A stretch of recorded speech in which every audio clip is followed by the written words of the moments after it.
Hey everybody, it's me. It's Lenora from It's a New Dawn.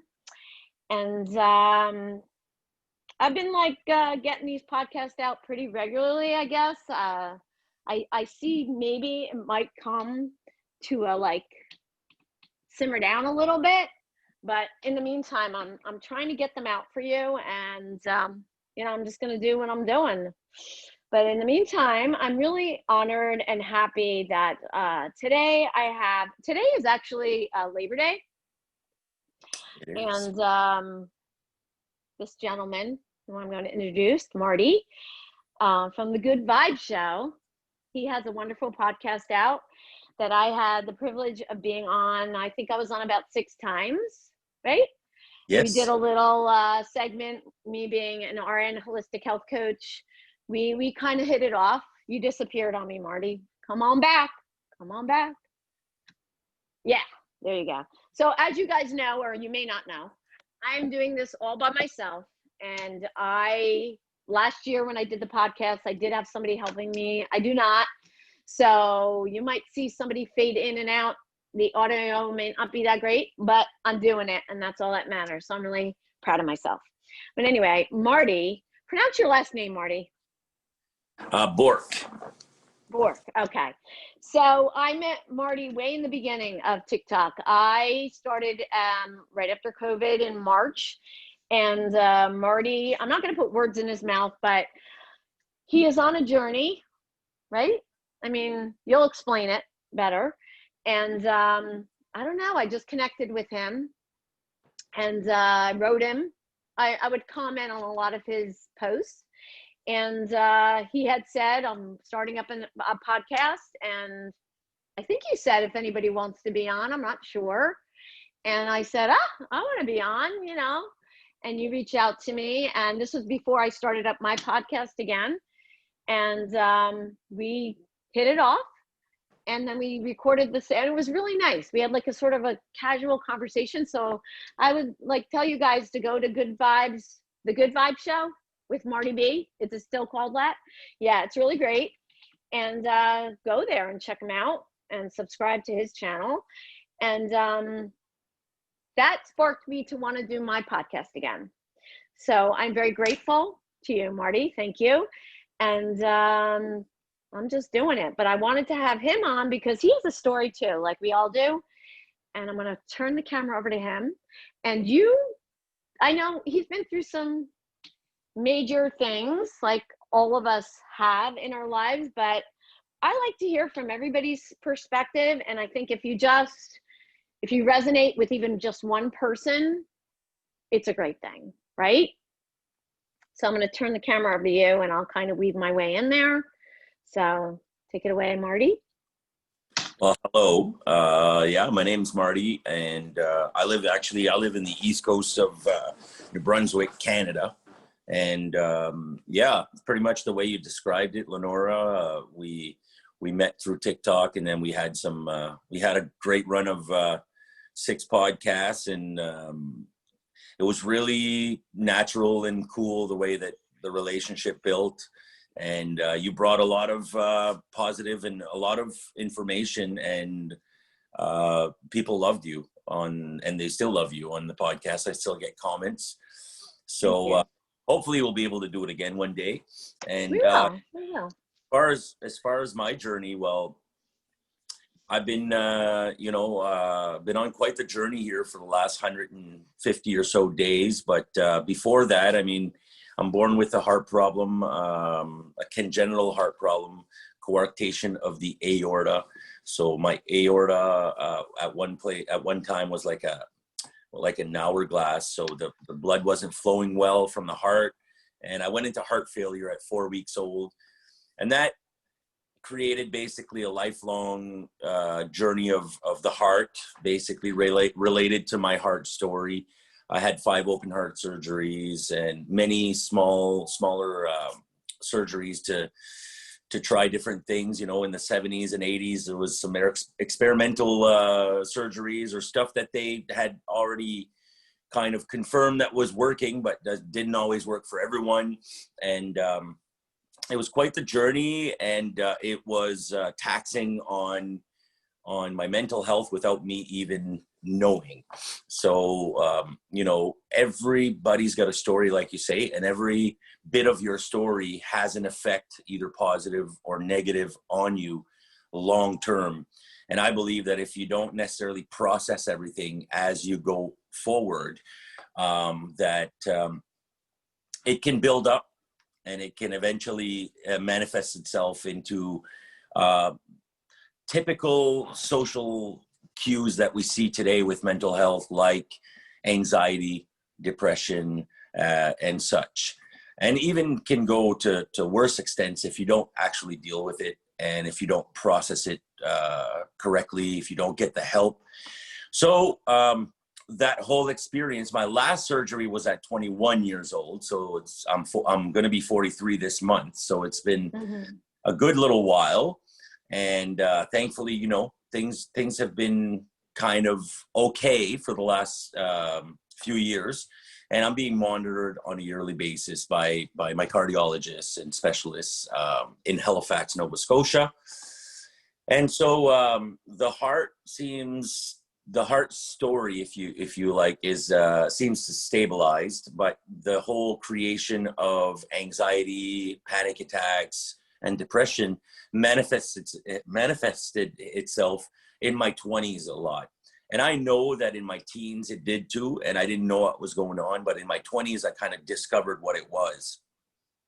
And that's where it really hit me hard, and I became even to a certain degree agoraphobic.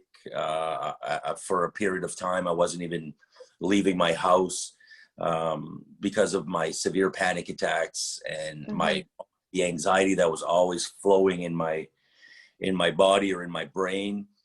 And so that created mental health issues. And then I tried to deal with it, and I went to counseling, and I sought a lot of help. I did my Reiki master level, all my levels up to master, and I did a lot of meditational stuff and a lot of personal development in my 20s that helped me deal with anxiety and panic attacks.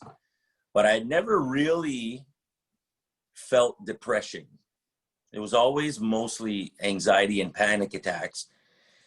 And in my late 30s, you know, I had kids, I was married, I got married, I was with the same girl for 17 years. We just recently separated, still very good friends and stuff, but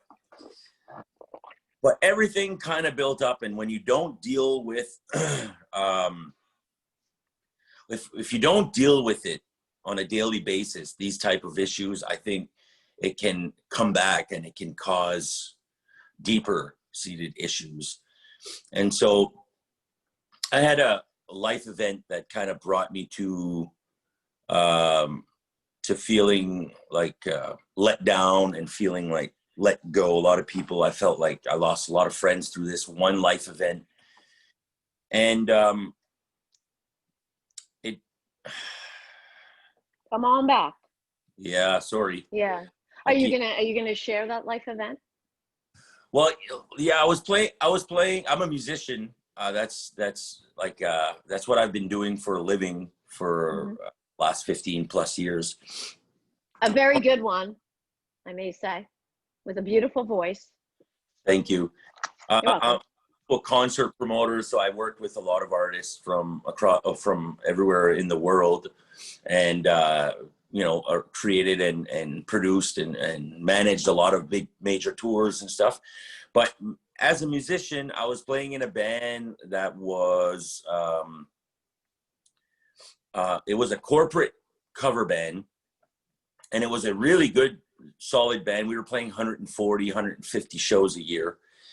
So I was making a living with that, making a decent living with that, and doing a lot of corporate work and stuff like that. And I decided after 8 years, though, that lifestyle is a hectic lifestyle, festivals too, and some bars and stuff at times in the slower times. And it's just kind of a tough lifestyle. And after 8 years of that band, I was like, I want to move on to other things. I want to kind of create my own my own little thing. I wanted to write original music and stuff, original songs.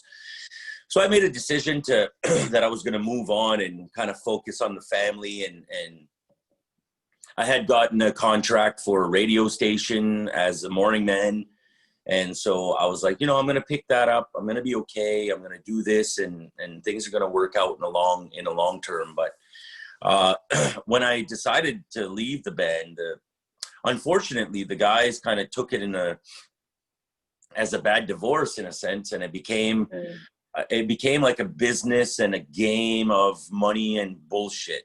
So basically, it turned into something that I really wanted to endorse and turn into something positive. With me leaving, turned into something extremely negative, and I lost a lot of friends out of it, and people that I cared about and that I loved, and so when you go through this type of scenario, that's like the long story short. But if you go through that type of scenario, I lost probably 4 or 5 solid, even more, but 4 or 5 solid brothers, in one shot within a month or two of this whole thing blowing up. And it's a typical thing too with bands when they split up, but this is not what I wanted, wasn't my intention. So it caught me kind of by surprise, and I was sort of blindsided by the whole thing. And was this before COVID? Like how long ago was this? 5 years ago. Oh, 5 years. Okay. I didn't know about this. Yeah, this is 5 years ago. And so it really initiated in me a real deal depression. And I hadn't really experienced, I had experienced anxiety. I had experienced panic attacks. I had experienced loneliness, the lonely drives from Moncton to Halifax, which was like 2.5 hours for my surgeries, where you're out of school, you're not with your friends. It's a lonely, it's hard on the brain, and it's a bit lonely, but I had never really experienced like a real deal depression. And this whole event of my band and everything, and even, anyways, my band, and also like the drummer in the band was my best friend, and he was my business partner. And so this whole thing ended up folding our business too, because I was like, I don't, at this point, like, you guys have hurt me. Oh my God. It's okay. You guys, people on YouTube are going to see this. You're going in and out, but that's okay. This is very casual. People on my podcast on the major things, he just keeps going in and out with his camera on the Zoom. So that's all. That's all that's happening. Father keeps calling me, and I don't know how to put do not disturb. Oh, I did. Yeah, I put do not disturb, but I'll still get calls too for some reason. I don't know why. So go ahead. So I don't want you to lose your train of thought there. So you said that your best friend was a drummer, and just kind of, which is really sad because, he was also my business partner. And I mean, we owned real estate together. We owned, a tour bus. We owned a lot of stuff, and we were touring with major bands, and it was a big life. It was a big deal. So at that point, after everything settled with the band and everything, I was like, after all this happened, like, I can't continue on with working with this guy. So anyways, long story short, again, it just kind of, everything folded, and we ended up selling out everything, all our possessions and everything. And I actually ended up selling my shares of the company and the houses we had and everything. I just gave everything up because I wanted to clear the slate of my life, because my main focus was just to focus on my family, focus on myself, and be a hockey coach. Pursue your dream, right? Yeah. You wanted to. My son, and go in my dance classes with my daughter, because I never could go because we were always gone. We were always on tour. Yeah. So this was like a peak time for me in my life with the family and the kids and everything. And of course, the band life brought on a lot of things, whether it be, late nights. There was a lot of temptation. There was some cheating. There was, and I'm just being honest here. There was also, some drug use and stuff like that. Nothing heavy, not on my end, but just it's just a shitty lifestyle. It wasn't a Mm-hmm. it wasn't clean enough for me, and I just had enough. And so basically it created Not also, to even mention your heart. I mean, because yeah, your heart is so fragile with 5 surgeries, and yeah. that's scary. That's scary. So, Yeah, I just wanted to have a cleaner lifestyle and get back to like my family or my values. Just get back to my values, you know? And it kind of just, the whole thing like just backfired. And so I fell into a depression like 5 years ago. After all that was settled and the dust was kind of settled, and it was like, I mean, it never really settled in my heart. Like I still have a little bit of that pain, and I'm still dealing with it of just losing so many friends, and it becoming such a big turnaround point in my life. Like everything changed for me. You know, I was no longer that respected business guy. That was like, there was a lot of stuff that changed because I just fell into a depression, and I retracted myself, and I regressed. You know me. You know how when I get a little down. I mean, I don't know you, but I know, yeah. And did you ever hear the phrase that when we live in the past, it brings on depression? When we're thinking too much in the future, it brings on anxiety. Does that make sense to you? Yeah, that's important. It is. If you think about it, it's very true. It's easier said than done, but I mean, if you can incorporate it into your life, for sure, it can be a big lifesaver at times, you know. Well, that's why they say try to live in the present. It's not easy. I'm not saying it's easy, everybody. I'm not. It's just, I'm listening to you, and that's, you know, I talk about it in yoga a lot too. Living in the past, we bring on our depression. If we live in the future, we're bringing on our anxiety. So try to be in this present moment in the class. Yeah, easier said than done. You know, that's why we need support and community with people. So, well, you need support, and you also need to build the tools. I think tools are important, and they come into play in times like right now. And I haven't gotten to my present day yet, but in times of like that whole moment, if I would have had more tools, in the sense of I did have some tools and I was able to deal with it, but you can never have too many tools. You know what I mean? what were your tools? What were your tools? My tools were to actually like try to go out to nature and think and write. Those were a couple of my tools that I discovered along the way. Those are great ones. I wasn't ready. Those are really good ones. Wasn't ready for it, Lenora. So my tools were like scattered, and they were kind of not organized in my toolbox at all, or in my tool belt. So I had to kind of go out and grab what I could and try to grasp onto the things that were working for me, and kind of go back to the tools that had been sort of passed along to me and given to me, sort of like that, like going out to nature. That was one of the things. Like, who gave you that? Who taught you that? Who taught you? I'm really curious. How did you come to find out about Reiki? How did you come to find about nature? You don't hear them from a typical doctor. You don't hear an MD saying to you, go out in nature. Maybe you want to connect with your energy and become a Reiki master. Where did you find that?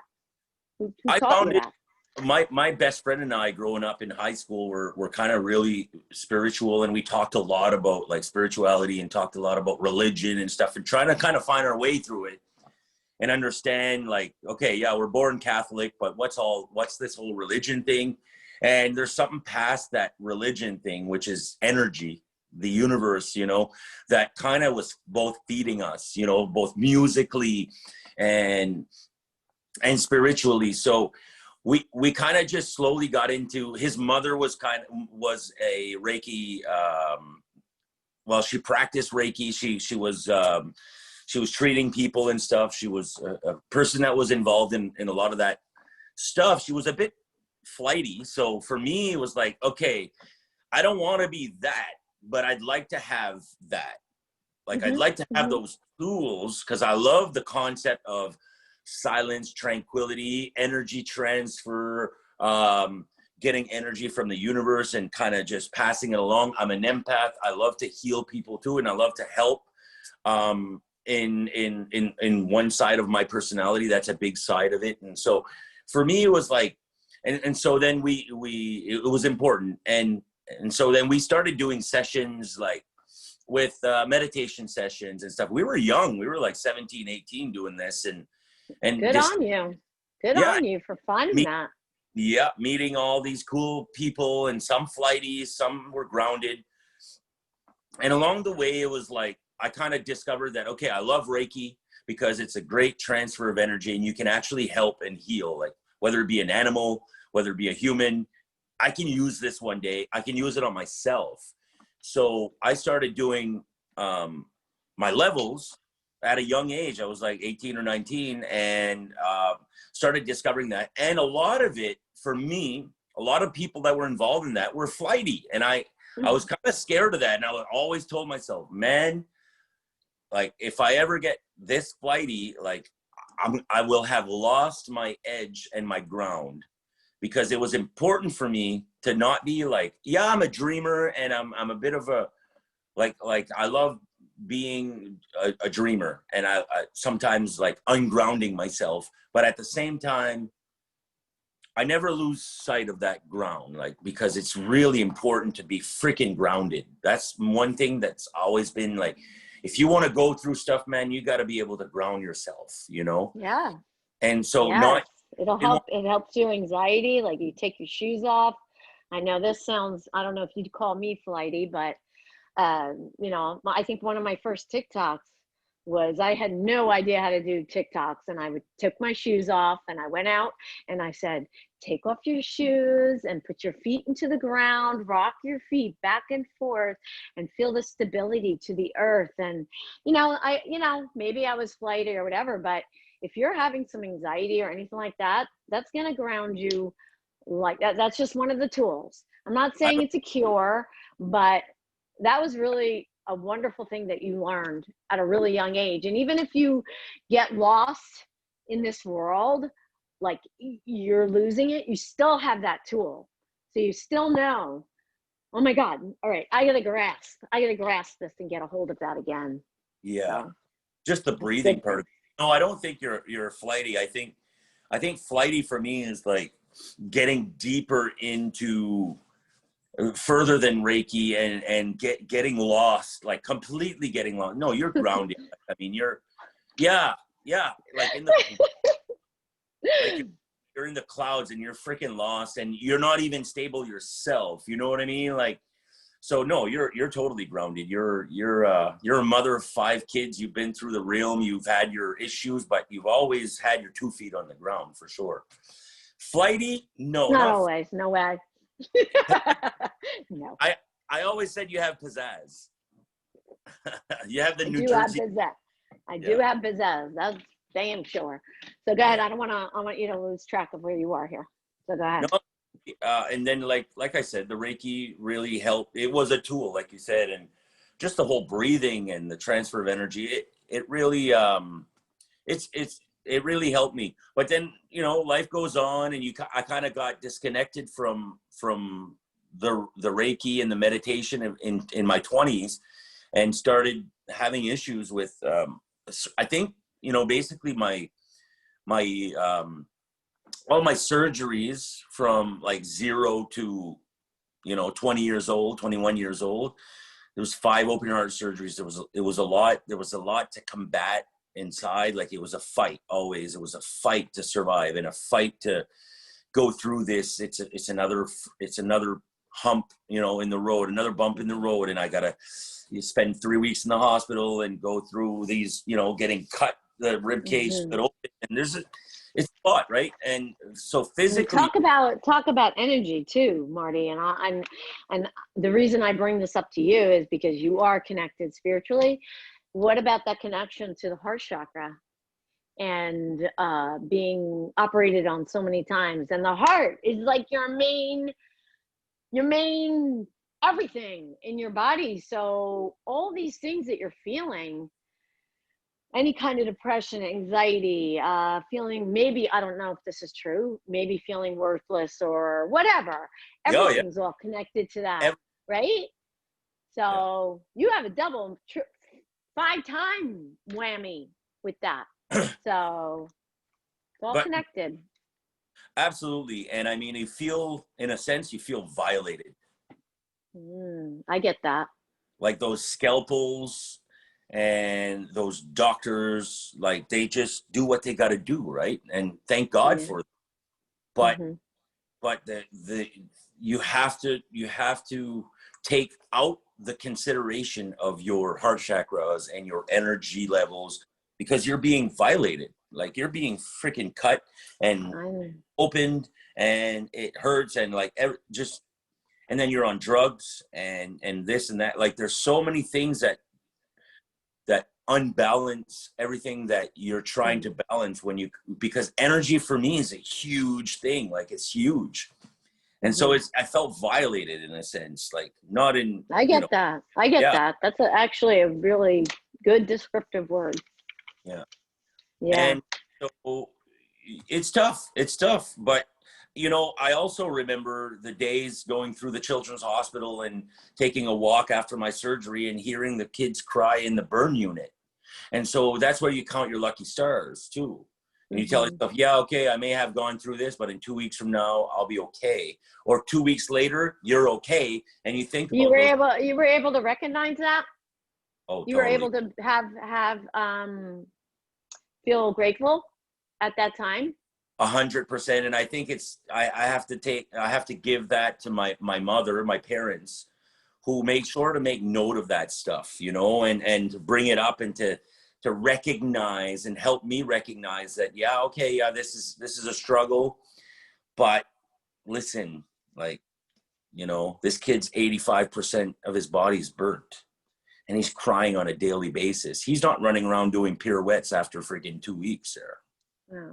Well, that's very grateful to your parents. That was like the best lesson they could have given you. Yeah, I think that's what comes into my life, and it's been taught.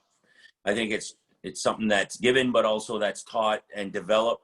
And my parents are definitely empath, both of them. So they could see that stuff, and they couldn't recognize that stuff, and they would bring it up to make sure that I would also realize that, yeah, I'm unlucky, but look at this girl. She's had 48 surgeries, and she's 7 years old.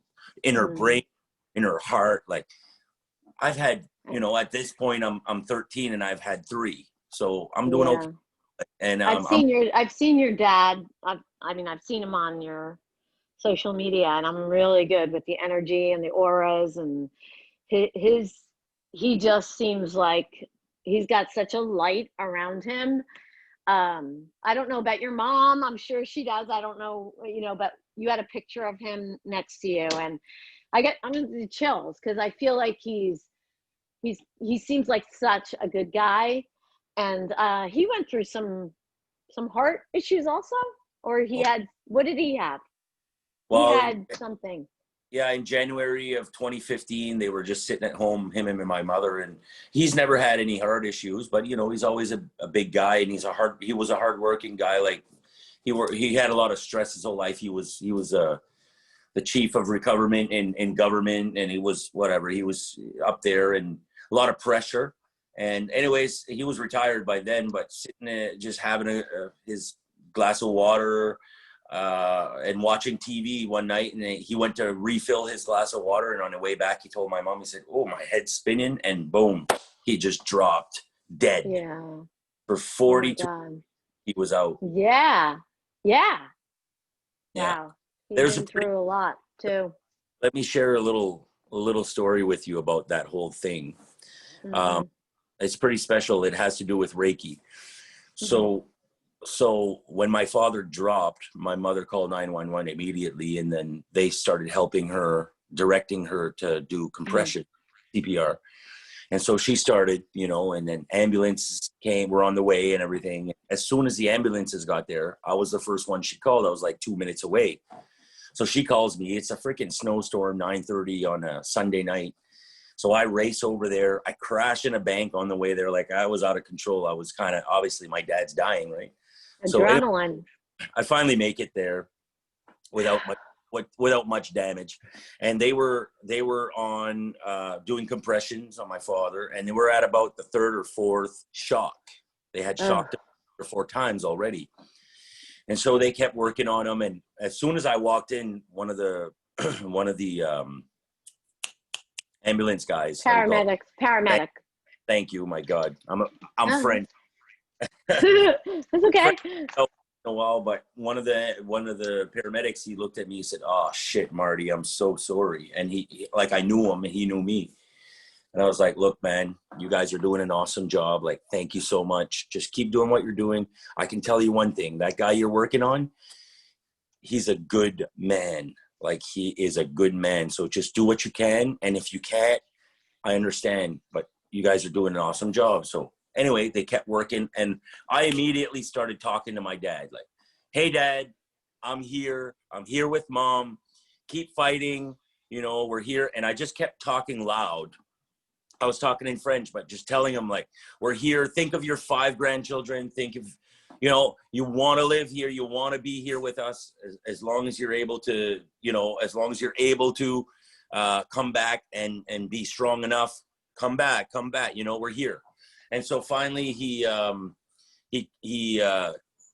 wasn't coming to, and between the sixth and the 7th shock, I asked the paramedic, the lead paramedic, I said, "Do you mind if I come in close and just hold his feet?" He was like, "No problem." And in that moment, I swear to you, for about 30 seconds, I just shot every ounce of energy that came from the universe right through my body, right into my father. And this is not a lie, on the 7th shock, he came back. That 7th shock, boom, "We have a pulse." They said, "We have a pulse." Hold on. You know me. Yeah, it was a pretty intense moment. Oh my God. No, I believe that. I can feel it. I am. Everybody. Yeah, me too. I have shivers thinking about that. The fact that you talked to him was huge too, because hearing is the last sense to go. And when people are on the last ropes, right? Come give me before you leave, Eva. My daughter's leaving for an overnighter at the cottage with my mom. Name? I just want to tell her to come give me a kiss before she leaves. Sorry. What's her name? Eva. What's her name? Eva Rose. Eva. Hey, Eva Rose is beautiful. Yeah. So you started it off by talking to him, to give him that fight, and then grabbing his feet. I'm having like major chills here. It was honestly major chills. When we look back at it, and my mother looks back at it, she says, like, that was like a movie moment. Like, it wasn't something that, it was so surreal for the whole situation. And the fact that, I mean, I don't think I saved him, but just the fact that I came in and I held his feet and I did what I had to do for about 30 seconds. And the fact, you gave him that fight, Marty. You gave him that fight. It was pretty special. You did. And so anyway, he came back, and then he was in a coma for about 40 days, and then in the hospital for about 4 months. Whoa. He had a major cardiac arrest, and they didn't even understand how the hell he pulled through. And so is he like fine now?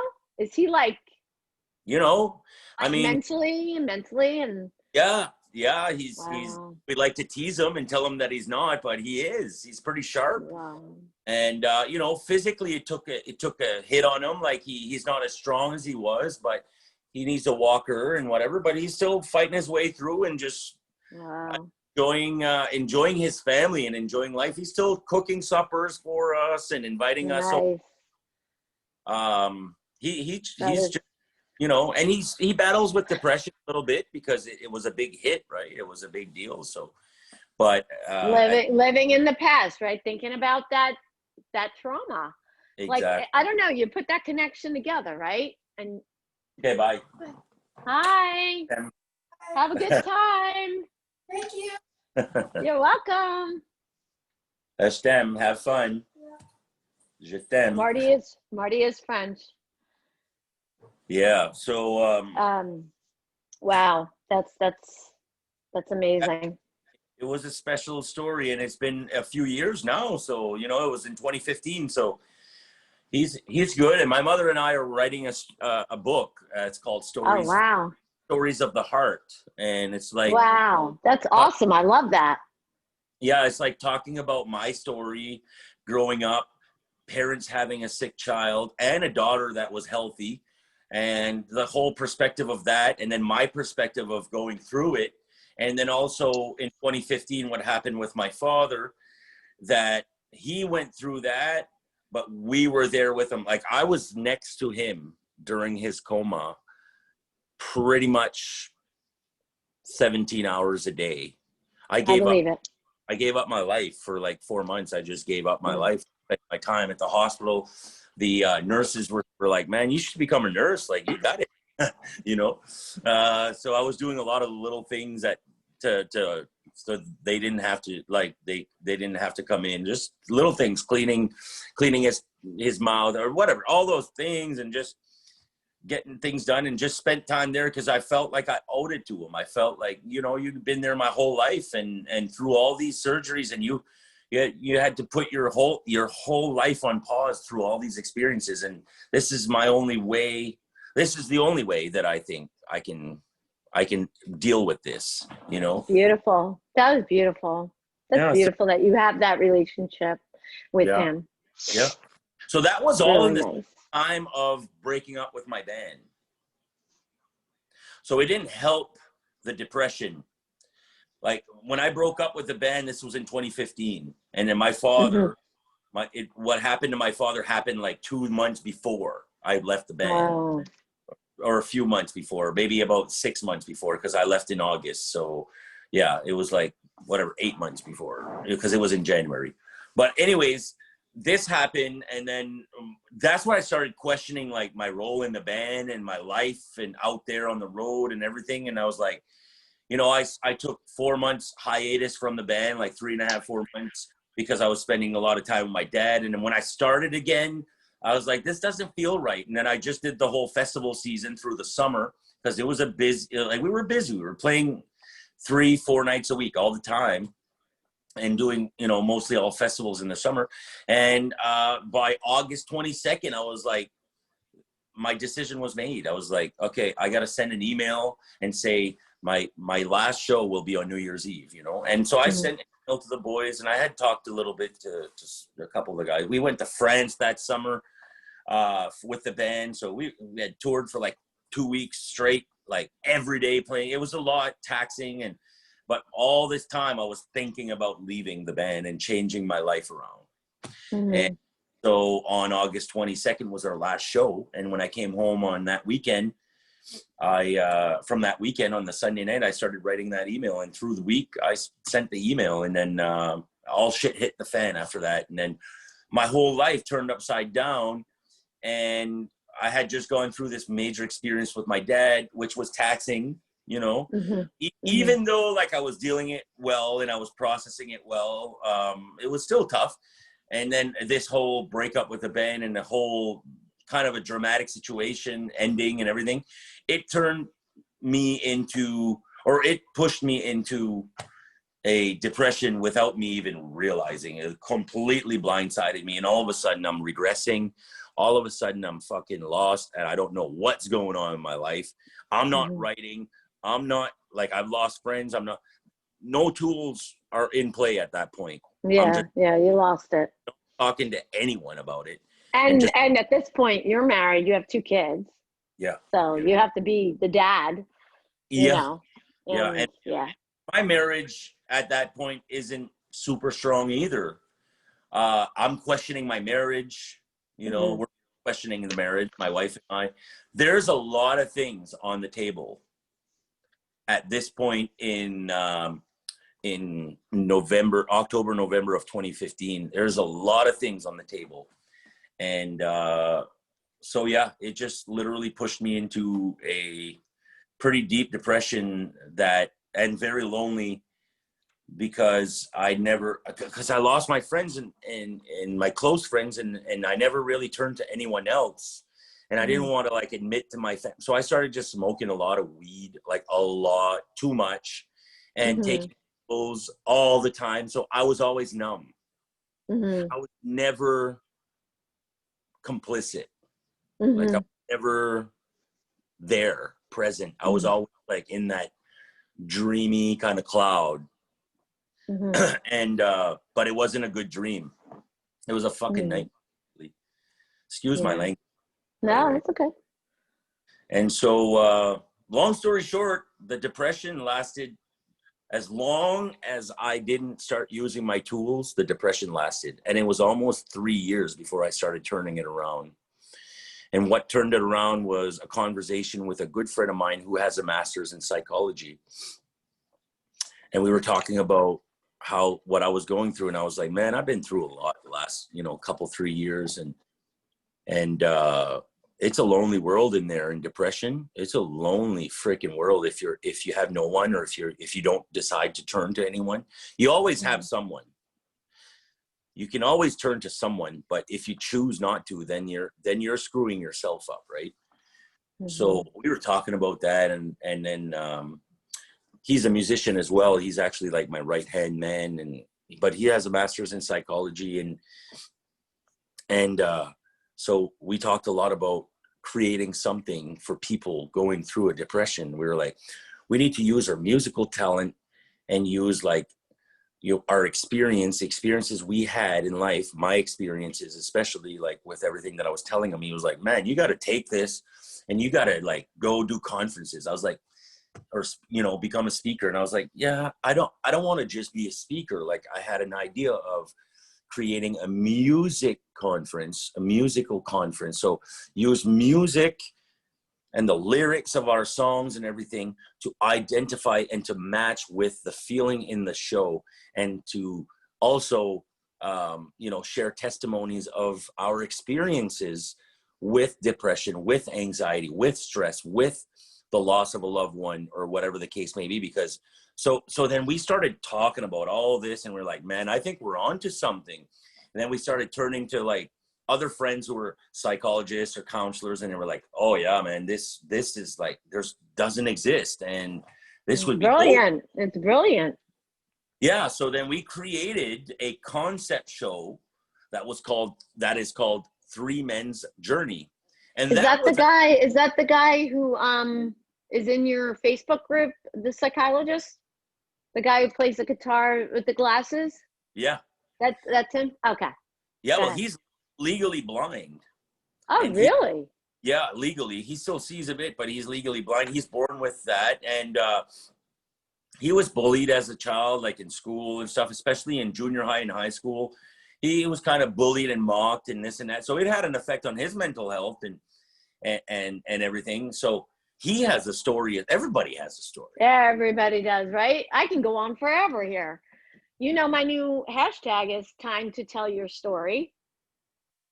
Nice. So I'm not limited though. It's like, you're not my typical guest, I guess. I don't know. I feel like we're friends, and we are. But I mean, I don't care. I mean, everybody has a story. I don't care. Like, just like you and your podcast. Yeah. I mean, 100%. we have more of us. Yeah. We have to have more of us. The more the merrier. Yeah, right. All right, God, I don't want to keep you. I want to keep you on track here, because I don't want to. So you started this band, which I think is great, for, the 3-man band. Yeah, it's like a concept show, and so it was 3 men, and it's called 3 Men's Journey, and it was 3 men 3 stories, 3 different life stories, 3 different upbringings. So we just share all that through testimony, through conversation, and we're like 3 friends having a conversation on stage. It's freaking wicked. I love it, and it's because you're men. You will crush the stigma because you're men. 100%. Right? So yeah. It's so great. It's such a great concept. That was also the intention behind it, was like to make sure to have. And we thought about having a girl and stuff. We actually considered it really strongly. And then just to offset the whole thing, it would have been fun. And it would have been a cool concept, but we decided to follow through with just 3 guys, 3 friends on stage talking about mental health and our journeys. And it's like just opening up with the people in the audience. And then on top of that, sharing through music, through lyrics, that have an effect on people. Music is universal. So, you know, Love it. very healing. So that's sort of what got me out of my depression. That and writing and going to nature and breathing again and finding meditation again, like just all the tools that I knew existed and that were out there. And counseling. I went to counseling as well because counseling is good. You know, counseling is medication is one factor. And I did start antidepressants. I changed antidepressant, and I just changed the thing. And then I started counseling. That's a good thing. And talking about it, just freaking talking. Love it. I think we all need therapy. I think I told you that. Everybody needs a therapist. Therapist needs a therapist. Yeah, of course. So that's kind of where it went. And then the last 2 years, that's what we've been doing is doing this conference, and it's been amazing. Doing a lot of corporate and doing a lot of government and other agencies that promote mental health. And then COVID hit. And since COVID, we have not been able to perform. We lost about $150,000 in revenue. So that changed the game dramatically. But at the same, and on top of that, it creates that state of like, when you're not performing as a performer and as an artist, when you're not out there on stage, there's something like when you love it. This was right up my alley too, because it was all soft cedar auditoriums and stuff. We weren't doing bars and festivals with drunk people there. This was it was real. It was a real deal. And so this was right up my alley. So it was kind of how do you call that? There was a process. When COVID hit, like there was a process of 3 months that were like really tough to accept that this was completely changed forever. And it was going to be a while before we get back out there, you know, on stage. And then it's to rewrite your story. Okay, where do I go next? What do I focus on next? So I just started focusing on my separation, which was long overdue. And I started focusing on myself and getting healthy. And then, next thing you know, I joined TikTok like you know, pandemic brought TikTok, boom, in my life. And then I was skeptical at first, and all of a sudden I realized, wow, there's something to this, and then it's really cool. And so I started documenting my journey, which was my health journey, my health mission, because I was really, after COVID hit, I was listening to a lot of Joe Rogan podcasts, and he had guests that were saying how important the immune system is and how important health is for the immune system and this and that. And I kept hearing that over and over in these podcasts and these professionals that were talking. And I thought, all right, I got to get myself back in shape. Like I was pushing 300, smoking weed, like not smoking good. cigarettes, smoking cigarettes, right? But you weren't a big drinker. No, never. Okay. Yeah. Never been a big drinker, just smoke weed. But I'm just thinking about your heart though, Marty. All this is like, I know, you know, so much stress on the heart, the cigarettes and mostly. So I just started focusing on me and getting on a health mission again. And with all these years and the wear and tear and everything, I'm like, okay, I need to freaking get back to a condition where I'm respectable and that I respect and I feel good. So I've been working on that. I'm on day 148 today, and Congratulations. It's long by any means. It's only 4 or 5 months so far, but you know, one day at a time. One day at a time. And that's where I met you. Like, that's where I was trying to give you some, like, you got this or whatever. And then you wrote me how you appreciated that. Big time. And that's the rest is history. But it's been a while since that. You know, each day is going by. And you know, you're real too, though, because you had some setbacks, because you've been going through some major stuff. So in the last 4 months, you separated from your wife amicably, and you moved into a new place. So moving is very stressful. Separating is very stressful. Plus, you're going through your quitting smoking, your diet, your lifestyle change with that. I know every day you go out in nature and you're doing biking or whatever, which I'm sure helps a lot. but you're Yeah. also real. You know, that's why, you know, I want you to talk a little bit about, you know, sometimes you get off track, and then the key is getting back on the horse, right? Exactly. The actual exercise part of it, I pretty much stayed dead on. Like I've been doing something every day, and I'm proud of that. And I think it's good for the soul. It's good for the body. It's great. The food part of it, I still need help. You know what I mean? I still need help, but I accept it, and it's gonna come. And it's with the whole separation, it set me back. The separation set me back mentally, because I thought it was gonna be awesome. Like I thought, oh man, I'm excited, and I'm gonna be a bachelor, and you know, after 17 years and the last 4 or 5 years, we kind of knew we should, and we have a great friendship and we're good, but there's no intimacy. We just had separate directions that we were going, and we should have probably separated 5 years ago, but you know, the kids, the house, everything, and my depression, everything that came into play. Trust me, my wife, Krista, was there for me. And so, you know, it's really nice to see that, the friendship you guys have. Yeah. It's really nice to see. But our separation was delayed by all those factors. And I think once we really made the decision, we're both pretty happy with it, and we're actually really happy with it, and we're both focusing on ourselves, and we're still able to spend some time. Like we went biking yesterday. She came biking with me, and it's not a problem. And it's not one of those things too where it's like, you're gonna do you know, you're gonna come take. No, it's really like a friendship, a new friendship that we're developing. And nice. Really no, nice. and it's not what we're focusing on. You know, if I want intimacy, I'll go get it somewhere else. Right now, I don't want it. Eventually, you know, of course, I want to be loved. I want to feel loved, and I want to love somebody too. But there's no rush for that. Right now, I want to love me and focus on me. Bingo. So what was the hardest part then? Like which I knew was going to happen, because we just don't know. We always think the grass is greener on the other side, right? Yeah. So what was the hardest part? Well, the grass is kind of greener on this side. Okay. For a lot of things. But the concept of family, house, relationship, security is one that we take for granted, I think.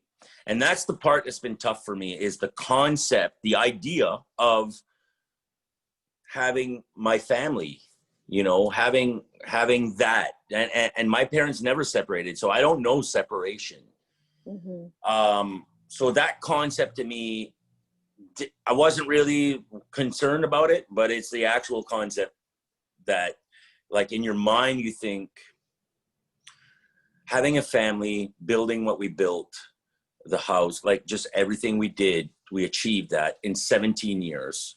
And then you have that security when you go to bed at night, that you know that person, even though she wasn't sleeping in the same bed as me anymore, which is not healthy, you still have that security that you're in the house with the kids, you're in the house with your dogs, you're in the house with your wife, that if ever anything happens, like all those securities you take for granted. When I ended up alone here, like, it's quiet. Quiet is good, silence is good, but only if you're at peace. If you're tormented and if you're full of anxiety or stress and your thoughts are going, you're thinking ahead, like you say, or you're dwelling on the past instead of living the moment. And that's probably the greatest tip you could give anybody. And it's true. And it's good that you remind me too, because hey, this is a journey for me. It's a step. Every step is a journey. And so it reminds me that, yes, you have to live in the present. And it's quiet, and it's a lot more quiet than I thought it was going to be, Lenora. I thought my friend, oh, you know, I still, like, even though like that happened 5 years ago, I still have quite a few friends around or whatever, which I believe, like, I consider acquaintances or friends or good friends. And like, where are they? Right? Where are they? They're living life. They're living their life. Yeah, they're I know. hustle, like we all hustle, and they can't. Yeah, sure. I get the odd message once in a while, or I can message somebody. I do have friends, outlets that I can talk to. And when I get down, and because there was 1 week, about 3 weeks ago, that I really like, I cried the whole week. Mm-hmm. But at the end of the day, like, you just got to realize it's part of the process, and it's also a good thing. Mm-hmm. Being alone and going through these waves of emotions is somewhat therapeutic for the long term. You have to get that out. And then there was like a couple of days where this one day, like 3 weeks ago, where I was really pacing and like in my head, like way too much, right? The thoughts, the ideas, like everything was in my head. And I was like, you know what? This looks a lot like 5 years ago when I started falling into like a depression. So I'm going to Mm-hmm. avoid this, and I'm going to Mm-hmm. use tools that I know work, and I'm going to avoid falling deeper. I'm not going to regress. I'm going to reach out to the 2 or 3 friends that I know, or family that I know have been there for a long time, and they know, like Guy, my friend with the glasses, who has a master's in psychology. You know, he's been there for a long time through the thick and thin here. My family, you know, Krista, and I spoke about it. I opened up about it, and I'll tell you, it's again, just talking about it is the ticket. It's the ticket. And that's what got you out of it so much quicker this time. You were conscious of it Big while time. you were in the midst of it. So that's, you said it, you described it so well, because you're pacing or whatever, and all of a sudden you're like, that consciousness hits you, and that comes from all the work you've done. Yeah. Being able to realize that. So you saved yourself really quick. I mean, you allowed it, which is important, but then you picked yourself up again, and you know what? It's going to happen again probably, but you have the tools. That's the thing, is I feel like a carpenter now. I feel like I got a tool belt, and I have no carpentry skills whatsoever, just to be on the record. But I feel like I have a tool belt, and all my tools are organized in my freaking tool belt now. So when I do have that down day, or that off day, or that day where I'm worried about this or that, I reach in and I talk to somebody, or I go to the nature, or I breathe, or I meditate, whatever the case. I play music. Playing music is so great. You have a gift there, and that is poetry. That music is, I wish I had ability for that, but everybody listening here, that's medication. The nature, big, your meditation, your music. What else did you say? I'm drawing a blank. breathing, Breathing. What else? You said something else, I think. Writing. Support people. Support. I say people a lot. Sorry, but it just comes to me. But support. I say it every podcast. Have that support system in place. It's so important in your community. I don't care if it's TikTok. TikTok has been a community for so many people. I don't even care if it means reaching out to a counselor, or if you have no one, if you really feel you have no one you love or trust enough to talk to, reach out to a local counselor, community counselor. Like, call the phone number. Do something. Mm-hmm. Just do something, like to express verbally, because when it stays here and here, it's all caught up. You don't get angry. You don't bounce shit off of people. You don't get to do that. You don't have that privilege when you keep it in. Right. And as soon as you get it out, you get to bounce it off and get ideas and tools from other people who have either been through it or studied for it, or because everyone's been through something either way. Mm-hmm. Everyone. Think of it as like a bottle of seltzer. You shake up and then you unscrew it, and it's like, you let it all go. It's so important. Yeah. On that note, though, Marty, we've been going for a while. You're, of course, the longest person who's been on the podcast. We could talk forever, because we're like, and I don't even think we got to like, but unfortunately, everybody out there has very short attention spans, which is really sad. We just don't have patience. And, that's why the TikToks are less than 60 seconds long, which, whatever.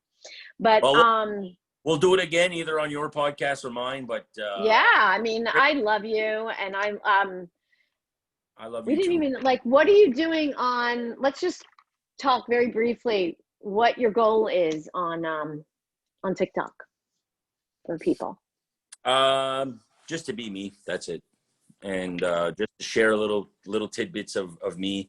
I sometimes get new ideas, and I think of exploring. But for now, it's just being me, and I can't be anything else than just be me. Like I don't want to be fake. I don't want to.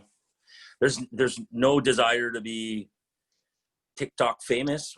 It's great if it's awesome if I get followers, but I just want the followers to follow me for the right reasons. And You're doing your journey. You're documenting each day. I know that, like yeah, every day.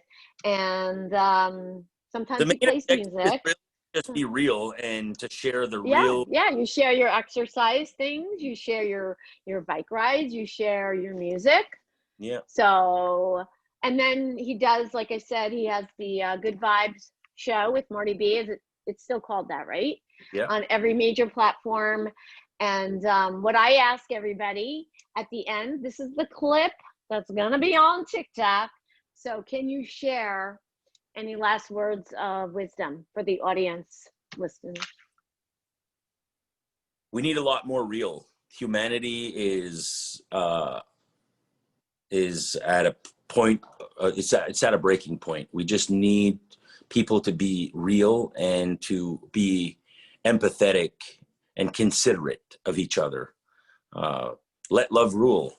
That's my motto lately. Is I believe in that song. I love the concept. Lenny Kravitz has an amazing soul, and I think we just have to let love rule, and we just got to get back to that. We got to get back to love and empathy. It's been lost along the way, and you see it in society, you see it in government, you see it in divisiveness, and it hurts. Mm-hmm. It hurts to see that, Mm-hmm. So thank you, Marta. That was beautiful. And I love Lenny Kravitz. I love his name. Lenny. yeah. I love to be called Lenny. People can reach you. I mean, you have a link tree, right? In Yes, your TikTok. I'm going to copy and paste it in the show notes. Hang out for 1 second. So you guys can reach me. I'm leaving my Google number. Any ideas for the show? If you want to talk, any suggestions, my number is 609-429-4058. These are not a sponsor, but I do talk about the Rawr Nutrition Bar. I am an affiliate and an ambassador. They just came out with another flavor today, peanut butter chip, which the chips are inside rather than a chocolate on top. Anyway, it's protein packed, good for any diet. It is vegan. High in protein, 19 to 21 grams a bar, very low in sugar, no artificial sweeteners. So it's 11 to 13 net carbs, put together by coconut oil, which is really good for your brain, sweetened with coconut nectar and blackstrap molasses and a little bit of Himalaya salt.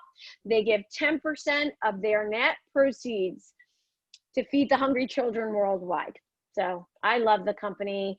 If you buy, please go to the affiliate link in the show notes below. It'll help me and it will help them. All my information, all my links will be in the show notes also. And on that note, thank you, Marty, for being here with me. And I hope you come back again. I hope I get to be on your show again. And everybody have a wonderful and blessed day. I just want to tell you that I love you, Lenny. I love you too. Mwah. Hold on.